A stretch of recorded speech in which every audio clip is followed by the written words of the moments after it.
কলই শাকটা কে কে চিনেন বলেন তো? এই কলই শাকটা বিভিন্ন অঞ্চলে বিভিন্ন নামে বলে থাকে। এই শাকটা এতটাই মজা গরম ভাতের সাথে, যা একবার খাবে সে বারবার এই শাকটা এনে খাবে। আর এই শাকটা সহজে পাওয়া যায় না। এই শাকটা একমাত্র শীতেই ভালো পাওয়া যায়।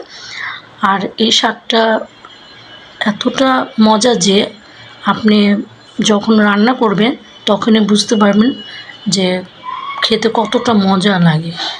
আর এই শাকটা আমি বাজার থেকে 2 আঁটি নিয়ে এসেছিলাম।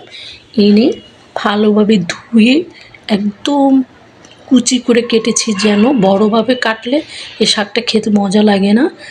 যত পারেন চিকন করে কাটতে হবে। তারপর এই শাকটাকে আমি কেটে নিয়েছি। কাটার পর আমি এখানে কিছু জিনিস নিয়েছি, দেখেন। এখানে আমি রসুন কুচি, পেঁয়াজ কুচি, আদা কুচি এবং আরেকটা জিনিস হলো শুকনো মরিচের বিচিটা বের করে সেটাকে আমি আলাদা করে নিয়েছি। এই শাকের মজা হলো আদা কুচি আর শুকনো মরিচের বিচিটা, এটা যখন দাঁতের নিচে পড়বে অসম্ভব মজা লাগে খেতে। তারপর এখানে আমি যে মরিচটা বিচি বের করেছিলাম সেটা আমি ফেলে দিই না, ওটাও কুচি করে নিয়েছি। আর কাঁচা মরিচগুলো লম্বা করে ফেলে নিয়েছি। এখন আমি প্যানে তেল দিয়ে দিয়েছি। যে পেঁয়াজ কুচিটা রেখেছিলাম সেটা দিয়ে দিলাম, সাথে রসুন কুচিটা দিলাম, দিয়ে একটু ভাজবো। একটু হালকা ভাজা হয়ে গেলে তার মধ্যে যেই সব আদা কুচি, মরিচের বিচি, শুকনো মরিচ কুচি, কাঁচামরিচ এগুলো সব দিয়ে দেব। আগে একটু পেঁয়াজটা হোক, তারপর সবগুলো আমি দিয়ে দিচ্ছি। হয়ে গেছে আমার ওই পেঁয়াজটা। এখন আমি আদা কুচি, মরিচের বিচি এসব সব দিয়ে দিলাম। দেওয়ার পর এটাকেও একটু ভেজে নেব।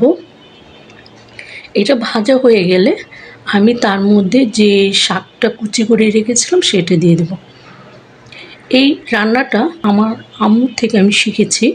আমার আম্মু অনেক মজা করে এই রান্নাটা করে, আর আমার আম্মু শিখছে তার আম্মুর থেকে। বুঝেন তাহলে কতটা মজা।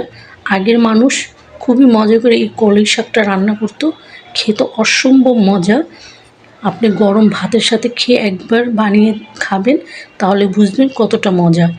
আর এটা বাজারে গিয়ে খোঁজ করলেই এই শাকটা পেয়ে যাবেন। এই কলই শাকটা শীতেই বেশি পাওয়া যায়। হয়ে গেছে আমার। আর এই শাকটা কখনোই ঢেকে রান্না করবেন না, খোলা অবস্থায় রান্না করবেন, নাহলে রঙটাও চেঞ্জ হয়ে যাবে। হয়ে গেছে আমার রান্নাটা। আমি এটাকে একটা বাটিতে সার্ভ করে নিচ্ছি। তারপর দেখাচ্ছে আপনাদের কেমন হয়েছে, দেখেন কতটা লোভনীয় হয়েছে। এটা দিয়ে আপনি 1 প্লেট ভাত অনায়াসে খেতে পারবেন। অবশ্যই খেয়ে দেখবেন কেমন এই কলই শাকটা। দেখেন আমি একটু উঠিয়ে দেখাচ্ছি কীরকম হয়েছে। আদার ফ্লেভার, রসুনের ফ্লেভার এতটা জোস খেতে, যা বলে বোঝানো যাবে না।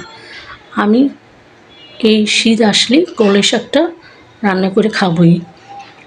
আপনারা অবশ্যই ট্রাই করে দেখবেন কেমন এই শাকটা খেতে, আর আমাকে কমেন্টস করে জানাবেন কেমন হয়েছে। আর আমার ভিডিও ভালো লাগলে অবশ্যই একটা সাবস্ক্রাইব করে দেবেন, লাইক শেয়ার কমেন্টস করবেন। আজ এই পর্যন্ত। সবাই ভালো থাকেন, সুস্থ থাকেন। আল্লাহ হাফেজ।